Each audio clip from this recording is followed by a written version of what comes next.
নির্বাচনের মাধ্যমে যারা ক্ষমতায় আসবে তারা তো নির্বাচন চাই বলে গলা ফাটানোর আগে স্পেসিফিকলি বলতে হবে যে ভাই যে তারা তারা কি করবে।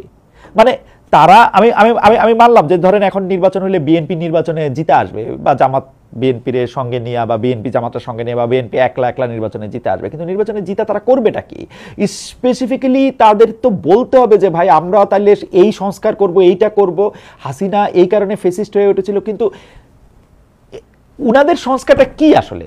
আপনি যখন উনাদেরকে এগুলি জিজ্ঞেস করবেন ওরা আপনাদের 31 দফা দেখাই দিবে সাপের 5 পায়ের মতো, কিন্তু তার মধ্যে কত কাগজে পরিবর্তন আছে, কত কাঠামো, মানে তার মধ্যে যতগুলি কাগজে পরিবর্তন আছে তত কিন্তু কাঠামোগত পরিবর্তন নাই। যেমন কাগজের পরিবর্তনে বলা যায় আমরা প্রধানমন্ত্রী এবং রাষ্ট্রপতির মধ্যে ক্ষমতার ভারসাম্য আনবো, কিন্তু কিভাবে আনবেন? ইংরেজিতে একটা কথা আছে, চ্যারিটি বিগিনস এট হোম। আপনারা প্রথমে বলেন আপনারা দলের ভিতরে কিরকম সংস্কার আপনারা আনতেছেন, কিভাবে গণতন্ত্র আনতেছেন, আপনাদের নেতা কিভাবে নির্বাচন করবেন, কে কর্মী হবে, দলটা কিভাবে পরিচালনা করবেন, কোন আদর্শ ফলো করবেন, কিভাবে আপনাদের জবাবদিহি নিশ্চিত করবেন, বিচার বিভাগকে কিভাবে স্বাধীন রাখবেন। এই সব কিছুতে আপনারা শুধু, আমি আবার কইতেছি, আপনারা শুধু লিপ সার্ভিস দিয়ে যেতেছেন, কিন্তু আর খালি নির্বাচন চাই, গণতন্ত্র আসতে হবে, এইগুলি আপনারা বলে বেড়াইতেছেন। যেহেতু আপনারা দ্রুত নির্বাচন চাইতেছেন, তাহলে বলেন যে এইগুলি সংস্কারের কাজ আপনারা করবেন, ঘোষণা দেন, এবং এই ঘোষণা আসতে হবে দলের 1 নম্বর লোকটার কাছ থেকে, 1 নম্বর লোকটার কাছ থেকে। আপনারা বলতেছেন না কিন্তু কোন জিনিসটা না করে, মানে কি করবেন আপনারা, এটা আপনারা পরিষ্কার কইতেছেন না, কিন্তু আপনারা বলতেছেন না কোন জিনিসটা না করে আপনারা ফেসিবাদী হয়ে উঠবেন না। আপনাদের বাংলাদেশের নির্বাচনে কোনো দলের থেকেই আমরা স্পষ্ট কোনো প্রতিশ্রুতি পাই না। ইশতেহার বলে একটা জিনিস থাকে বটে, ইশতেহারের মধ্যে অনেকগুলি ভালো কথার সন্নিবেশ ঘটান অনেকজন গুরুত্বপূর্ণ অধ্যাপক বিজ্ঞজন মিলা, কিন্তু সেই ইশতেহারও পরে দিয়ে মানা হয় না, এবং ইশতেহারের মধ্যে অনেক কিছু ভেগ থাকে। যেমন আওয়ামী লীগ তার নির্বাচনী ইশতেহারে 2018 আগে লিখছিল যে সকল সংসদ সদস্যদের, আওয়ামী লীগের সকল এমপি মন্ত্রীদের প্রত্যেক বছর তাদের সম্পদের হিসাব দেওয়া হবে। সেই সম্পদের হিসাব চাইতে গেলে তারা বলতো আমরা তো এটা ইয়াকে দেই, মানে বলছিল ইশতেহারে যে পাবলিকলি দেব, তারপর ওরা বলে যে তারা এটা দেয় হচ্ছে এনবিআরকে বা যাদের কাছে ট্যাক্স টুক্স দেয় তারা তাদেরকে দেয়। সেই জন্য আমরা বলতেছি যে ভাই আপনারা যে ফেসিবাদী হয়ে উঠবেন না, এটা আমরা কেমনে বুঝবো?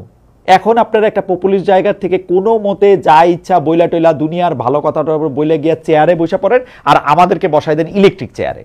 তখন আমরা থাকি হচ্ছে আপনাদের দয়া, এবং আপনারা তখন শেখ হাসিনার মতো বলতে থাকবেন আমি তোমাদেরকে এইটা দিছি, ওইটা দিছি, টেলিভিশন দিছি, মেট্রো দিছি, দেশ উন্নয়নের জোয়ারে ভাষায় দিছি, আর আমাদের দাঁত কিরমির করতে করতে এগুলি সহ্য করা ছাড়া উপায় থাকবে না।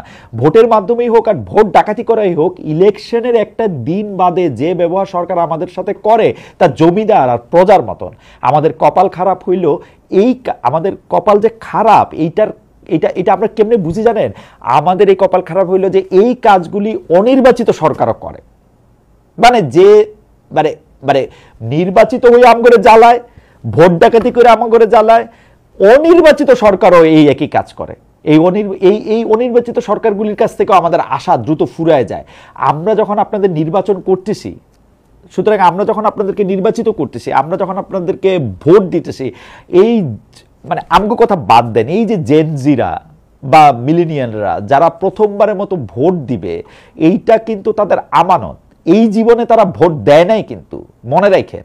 তাইলে আপনারা আমাদের সামনে ওয়াদা করেন, বলেন আমি ওয়াদা করতেছি যে আমি যদি নির্বাচনের সংস্কার না করি, মানে নির্বাচনের ব্যবস্থা সংস্কার যদি আমরা না করি, পরপর দুইবারের বেশি যদি প্রধানমন্ত্রী থাকি, আমি যদি বিচার বিভাগ নিয়ন্ত্রণ না করি, আমার যদি ক্ষমতার কোনো ভারসাম্য না থাকে, তাইলে আগামী কল্য হইতে তোমরা আমার নামে এবং আমাকে ভাগাই দিও। সেইটা তো আপনারা কইতেছেন না, আপনারা আছেন ভেগ 31 দফা 43 দফা দফা নিয়ে। আমি কেন বাপু তোমার এখন আর বিশ্বাস করবো? এমন তো না যে আমি বিএনপির জীবনে দেখি নাই, দেখছি তো। আগের চেয়ে কোথায় আপনারা আলাদা হইবেন বলেন তো? নতুন কি করবেন? আরো কিছু কথা আসলে আমার বলার আছে। আশা করতেছি আগামী পর্বে ভ্যাট, দ্রব্যমূল্য এগুলি নিয়ে কথা বলবো। বাংলাদেশে একটা রাজনৈতিক সরকারের দরকার কেন, সেইটা নিয়েও আগামী পর্বে হয়তো আমি কথা বলবো। 31 ডিসেম্বরে জুলাই বিপ্লবের ঘোষণা পর্ব পিছায় নেওয়া হয়েছে 15 জানুয়ারি, কথা বলবো সেই বিষয়ে। 2025-এ আমরা অনেক কথা বলবো, নিজের বাইরেও পাশের মানুষটা নিয়ে ভাববো। যখন আমরা অন্যের সাথে কথা বলি তখন যেন খেয়াল রাখি সে আমার মতোই আরেকজন মানুষ, যাতে সহমর্মিতা থাকে আমাদের মনে। আল্লামা ইকবাল বলেছেন, বাত जो दिल से निकलती है असर रखती है, पर नहीं ताकते परवाज मगर रखती है। আমরা মনের কথা বলবো। মনের ভিতর থেকে উঠে আসা সত্যি কথার মতন পাওয়ারফুল খুব কম কিছুই আছে দুনিয়ায়। সবাই ভালো থাকবেন, দেখা হচ্ছে আগামী পর্বে।